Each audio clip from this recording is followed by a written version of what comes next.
প্রিয় দর্শক, রাজশাহী বিশ্ববিদ্যালয় থেকে কালের কণ্ঠে লাইভে যুক্ত হয়েছি আমি মোহাম্মদ মেহেদী হাসান। রাজশাহী বিশ্ববিদ্যালয়ে পুষ্যকোটা পুনর্বহালের প্রতিবাদে আজকে সারা দিন ব্যাপী রাজশাহী বিশ্ববিদ্যালয়ে লাগাতার আন্দোলন বিক্ষোভ কর্মসূচি চলছে। এরই মধ্যে শিক্ষার্থীরা 1 ঘন্টার আলটিমেটাম দিয়েছিলেন প্রশাসনকে, যাতে তারা সিদ্ধান্ত জানিয়ে দেয়, কিন্তু 1 ঘন্টা পার হয়ে গেলেও এখনো কোনো সিদ্ধান্ত আসেনি। শিক্ষার্থীরা তারা তাদের জায়গা থেকে এখন বেশি আন্দোলনমুখর হয়ে গিয়েছে। তো আমরা একটু খেয়াল করলেই দেখতে পাবো যে বিশ্ববিদ্যালয়ের ভিসির বাসভবনের সামনে বেশ কয়েকজন উত্তেজিত অবস্থায় আছেন।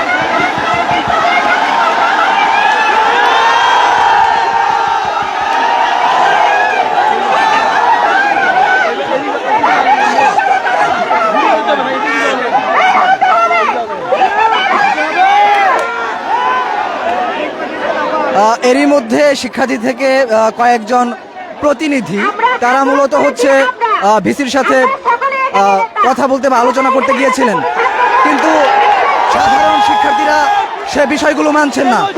তারা বলছেন যে যদি নেগোসিয়েশন হতে হয় তাহলে হচ্ছে সাধারণ শিক্ষার্থীদের মাঝে এসে নেগোসিয়েশন করতে হবে।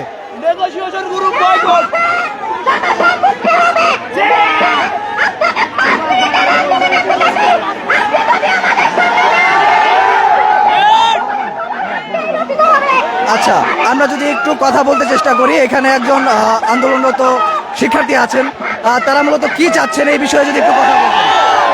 আমাদের দাবি একটাই, কোনো কন্ডিশন ছাড়া এই পোষ্যকোটা বাতিল করতে হবে। কোনো ধরনের কন্ডিশন আমরা মানব না।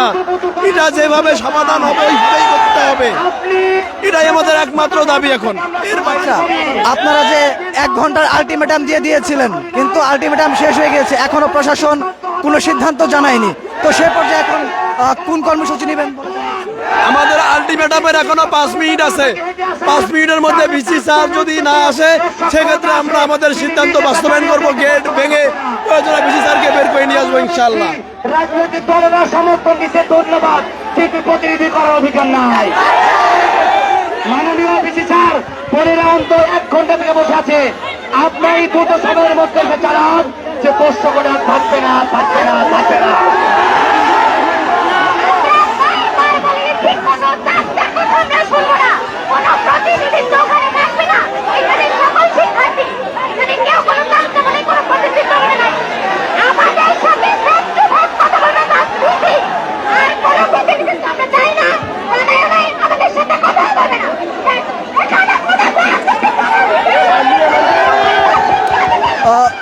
দর্শক, রাজশাহী বিশ্ববিদ্যালয়ে চলমান যেই কোটা পুনর্বহালের প্রতিবাদে রাজশাহী বিশ্ববিদ্যালয়ে লাগাতার কর্মসূচি বিক্ষোভ চলছে, তারই প্রেক্ষিতে আজকে রাজশাহী বিশ্ববিদ্যালয়ের প্রত্যেকটা হল থেকে সাধারণ শিক্ষার্থীরা, ছেলেদের সাথে সাথে মেয়েরাও মূলত বেরিয়ে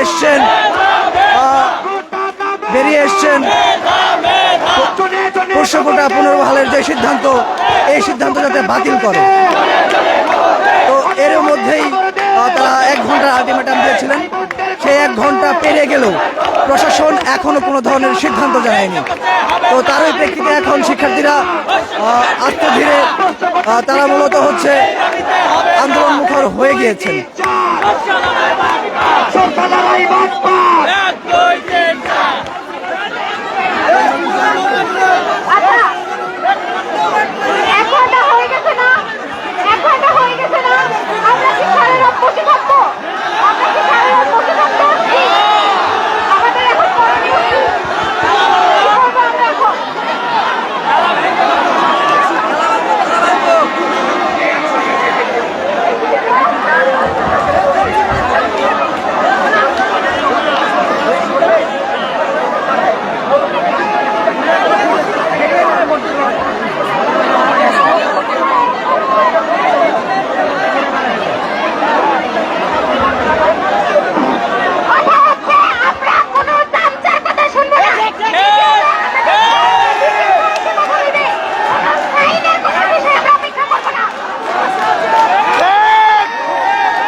দর্শক, আমরা যেমনটা জুলাইয়ে দেখেছিলাম যে নারী শিক্ষার্থীরা তাদের হল থেকে প্রতিবাদ মুখর হয়ে উঠেছিলেন, বেরিয়ে এসেছিলেন রাজপথে, ঠিক একইভাবে রাজশাহী বিশ্ববিদ্যালয়ের পোষ্যকুটা পুনর্বহালের প্রতিবাদে শিক্ষার্থীরা মাঝরাতে তাদের হল থেকে বেরিয়ে এসছেন। প্যারিস রুট থেকে ভিসির বাসভবনের সামনে পুরোটা জায়গা জুড়ে শিক্ষার্থীদের মূলত হচ্ছে অবস্থান কর্মসূচি এখানে চলছে। একের পর এক স্লোগানে মুখর হয়ে উঠছে রাজশাহী বিশ্ববিদ্যালয়ের ভিসির বাসভবনের যে সামনের জায়গাটা আমরা দেখতে পাচ্ছি, এই জায়গাটা।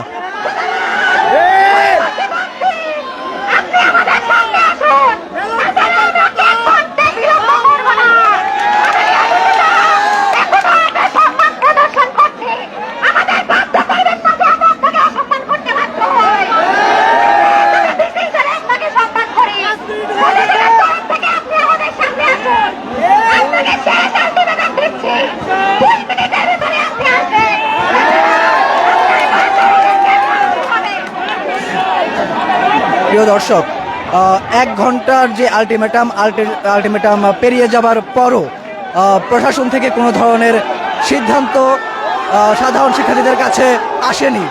সেই প্রেক্ষিতে রাজশাহী বিশ্ববিদ্যালয়ের যে শিক্ষার্থীরা এখানে বিক্ষোভরত অবস্থায় আছেন, তারা বিক্ষোভে ফেটে পড়ছেন।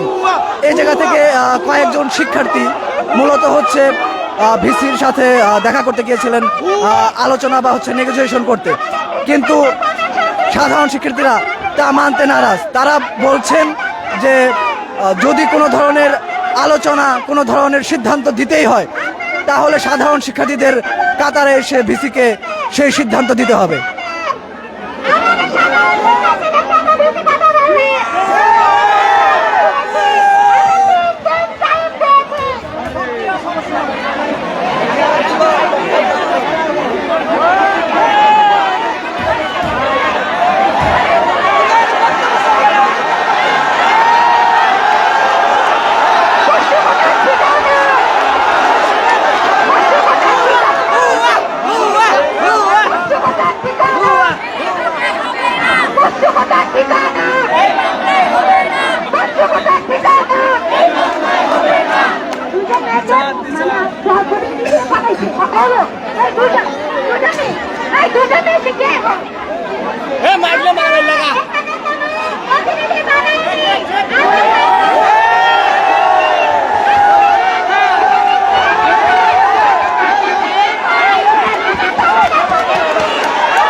এবং আপনি ঘোষণা করবেন যে পোষ্যকোটা থাকবে না। আমার বোনেরা, আপনারা সবাই কিছুক্ষণ অপেক্ষা করুন, মুহূর্তের মধ্যে ঘোষণা আসবে, বিধি থাকিয়ে যাবে ইনশাআল্লাহ।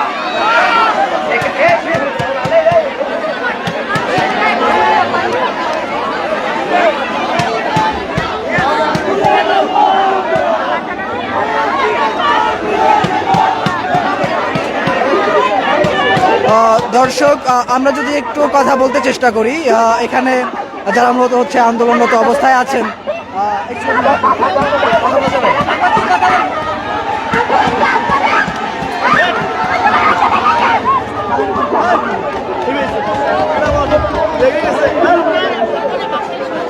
আচ্ছা, এখানে মূলত হচ্ছে এক ভাইয়ের সাথে আমরা জানতে চাচ্ছি যে এখানে মূলত রাজশাহী বিশ্ববিদ্যালয়ে যে আন্দোলনের সূচনাটা হয়েছে আজকে এখনো চলছে, এটা কতক্ষণ পর্যন্ত চলবে? এই নিয়ে একটু আমরা কথা শুনবো আর কি। এটা চলবে হলো বিশ্ববিদ্যালয় ভিসির উপর নির্ভর করবে, সে কতক্ষণ চালাবে। সে যদি এখন বাইরে এসে বলে যে কোঠা পাতার থাকবে না, আমরা এখান থেকে চলে যাব, তার উপরে নির্ভর করতেছে সে কতক্ষণ এই আন্দোলন চালায় রাখবে। আপনারা 1 ঘন্টার আলটিমেটাম দিয়েছিলেন, কিন্তু তারপরেও বিশ্ববিদ্যালয় প্রশাসন থেকে কোনো ধরনের সিদ্ধান্ত আসেনি। এই প্রেক্ষিতে আপনারা আসলে কি বলতে চান? আমরা যতক্ষণ না পর্যন্ত সিদ্ধান্ত আসবে ততক্ষণ পর্যন্ত আমরা এখানে থাকব। আর যদি যে সে গরিমসি করে তার জন্য আমরা পাল্টা আরো কঠোর প্রতিরোধ গড়ে তুলব। আমরা জানতে চেষ্টা করলাম দর্শক, যতক্ষণ না পর্যন্ত বিশ্ববিদ্যালয়ের মাননীয় ভিসি তিনি যতক্ষণ না পর্যন্ত যে পোষ্যকোটা পুনর্বহালের যে সিদ্ধান্তটা এটা যতক্ষণ না পর্যন্ত বাতিল করছেন ততক্ষণ পর্যন্ত শিক্ষার্থীদের এখানে আন্দোলন বিক্ষোভ চলমান থাকবে।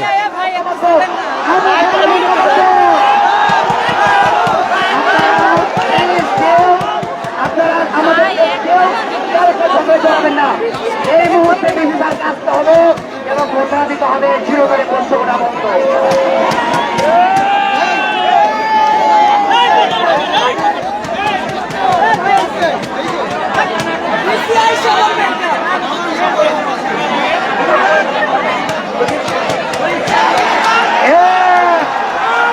এটা কি আপনারা মনে রাখবেন, আমরা এখানে কারো পেট ভাঙতে আসি নাই। যারা আমরা আসছি শুধুমাত্র আমাদের দাবি আদায়ের জন্য। মুহূর্তের মধ্যে আমাদের দাবি নিয়ে হয়ে ফিরে যাব। দর্শক, আমরা ইতিমধ্যে দেখতে পাচ্ছি যে বিক্ষুব্ধ শিক্ষার্থীরা তারা মূলত ভিসির বাসভবনের দিকে বোতল, পানির বোতল ছুঁড়ে মারছেন। তো ধীরে ধীরে রাজশাহী বিশ্ববিদ্যালয়ের যে পরিবেশ পোষ্যকোটা ইস্যু নিয়ে আস্তে ধীরে মূলত হচ্ছে এটা সময় থেকে যত সময় গড়াচ্ছে ততই উত্তপ্ত পরিবেশ সৃষ্টি হচ্ছে। তো শেষ পর্যন্ত কি হয় আমরা সাথে আছি, আপনারা আমাদের সাথে থাকবেন কালের কণ্ঠে লাইভে। আমি যুক্ত আছি রাজশাহী বিশ্ববিদ্যালয়ের বাসভবনের সামনে থেকে। মোহাম্মদ মেহেদি হাসান, কালের কণ্ঠ, রাজশাহী বিশ্ববিদ্যালয়।